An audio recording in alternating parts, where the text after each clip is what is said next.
शिवायांवरती विश्वास ठेवला नव्हता. आत्ताचा राजा स्वतःवरती विश्वास न ठेवता आधी तपासून बघतो खरं काय आणि मग पुढे काम करतो.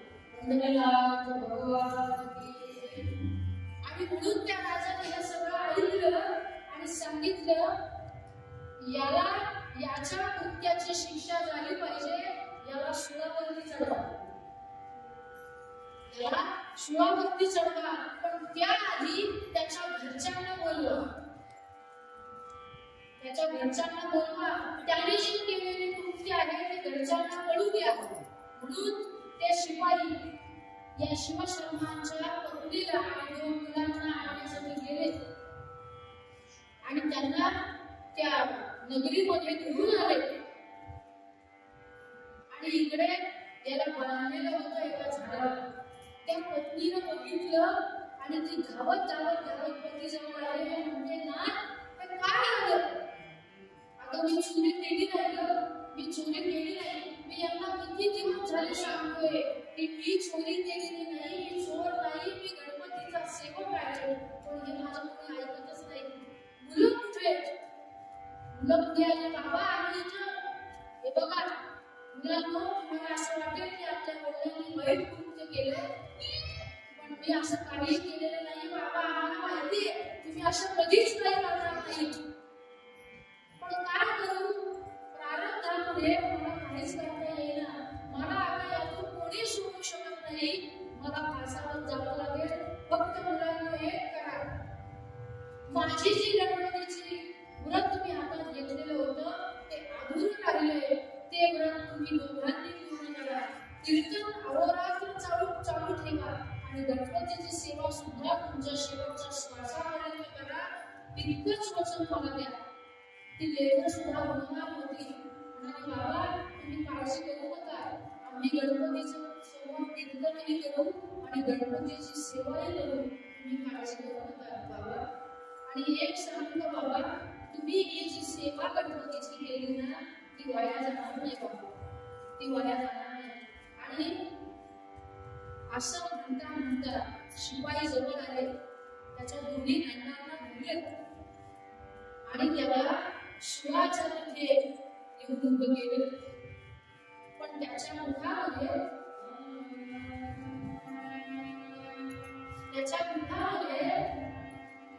गणपतीचं भजन चालू आहे, गणपतीचं ध्यान चालू आहे, मनामध्ये चिंतन चालू आहे. कारण एक विश्वास असा होता की गणपती यातून मला नक्की सोडवेल, गणपती यातून मला नक्की सोडवेल. म्हणून जय गजानन जय गजानन मंगलमूर्ती मोरया, जय गजानन जय गजानन मंगलमूर्ती मोरया, जय गजानन जय गजानन मंगलमूर्ती मोरया, जय गजानन जय गजानन मंगलमूर्ती मोरया,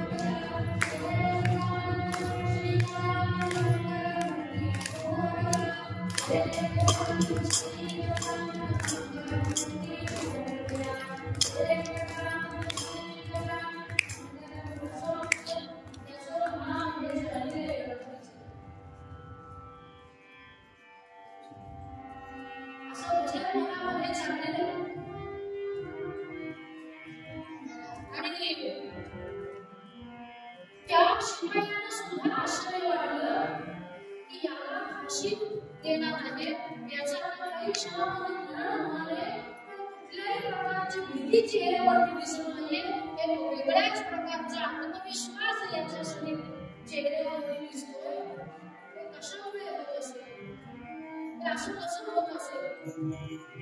आणि आता त्याच्या चेहऱ्यावरती काळं कापड टाकलं.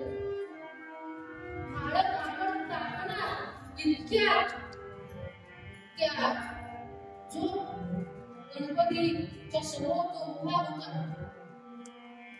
मनामध्ये जी मूर्ती गणपतीची स्थापित केलेली होती तो गणपती समोर प्रकट झाला, तो गणपती समोर प्रकट झाला.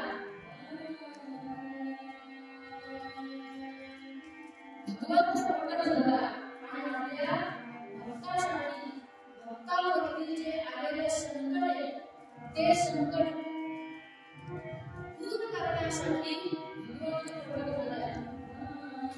ओंकार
माझे चित्त हरे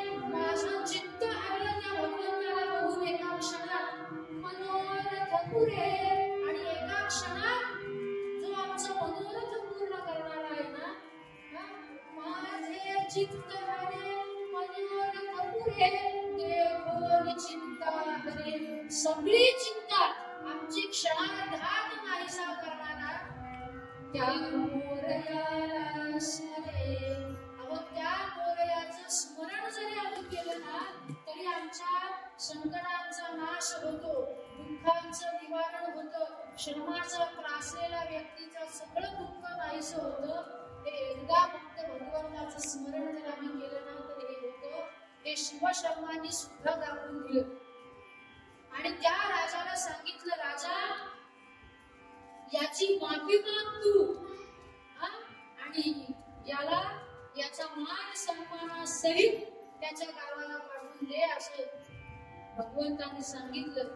त्या भगवंताला बघितलं, शिवशर्मांनी हात जोडले आणि ते भगवंताला म्हणतात, भगवंता मला माहिती होतं तू येणार, कारण सांगू इतकी वर्ष कुठलाही कलंक मला लागलेला नव्हता, पण हा चोरीचा आड माझ्यावरती आला. भगवंता मला वाईट याचं वाटत होतं की तुझ्या दर्शनाच्या अगोदरच माझं मरण मला दिसत होतं, म्हणून मला वाईट वाटत होतं. पण भगवंता तुझं दर्शन झालं आणि आता सगळी आयुष्यातली चिंता नाहीशी झाली. आता याच्यासारखं दुसरं सुख काही नाही आणि ते शाश्वत सुख शिवशर्मांना भगवंताच्या दर्शनामुळे प्राप्त झाले. आणि पुढे शिवशर्मांनी आपल्या सारख्या अनेक लोकांना केरळ प्रांतामध्ये उपदेश केला आणि आपलं सगळं आयुष्य गणपतीच्या सेवेसाठी आणि गणपतीसाठी अर्पण केलं. असं आयुष्य तुम्ही आम्ही घालवावं, व्यतीत करावं हे गोसावीनंदन स्वामी महाराजांना अपेक्षित आहे. या शिवशर्मांचं जे आख्यान आहे ते दिव्य दृष्टीने गोसावीनंदन स्वामी महाराजांनी बघितलं आणि त्यांनी सांगितलं, जर शिवशर्मांसारखं आम्ही भगवंताची भक्ती केली तर तो भगवंत आमच्यासाठी नक्की धावून येईल. म्हणून त्या गणपतीचं ध्यान धारणा तुम्ही करावी असं गोसावीनंदन स्वामी महाराजांना वाटलं. म्हणून आजच्या मूळ अभंगामध्ये गोसावीनंदन स्वामी महाराज भैरवीच्या स्तरामध्ये म्हणाले, उद्यापासून एक नवीन आणि नवीन आख्यान